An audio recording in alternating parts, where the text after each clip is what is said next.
Oppo Reno 8T, a smartphone with a lot to offer. Oppo will introduce the new Reno 8T smartphone in the near future, which will offer a lot of the latest features and specifications.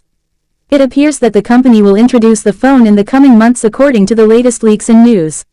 It is expected that Oppo's Reno 8T will land with an even bigger 6.67-inch capacitive touchscreen display that will deliver an unbeatable resolution of 1080 by 2400 pixels, which will be a big improvement over the Reno 8T. In addition to them, it is protected by the tough Panda Glass, which adds an extra layer of protection.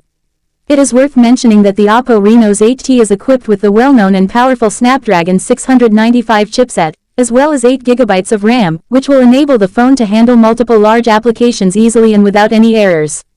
Reno 8T is a dual-camera setup in which the main sensor could be 108 megapixels and the second one could be 2 megapixels. At the front, there is a single 16-megapixel selfie camera under the small cutout. There are no worries about the battery life of the Oppo Reno 8T, as it comes with a huge 4800 mAh battery that can easily last for an entire day on just a single charge. It also supports fast charging at 67W, which means that it will take only a few minutes to charge this beast. A few extra features that Oppo Reno 8T's over its competitors, such as the super-fast fingerprint sensor under the display, the 120Hz of refresh rate, a dedicated memory card slot to expand memory up to 1 TB, and many more. There is no doubt that the new Reno 8T by Oppo will be a tough competitor for Samsung and other brands in the near future.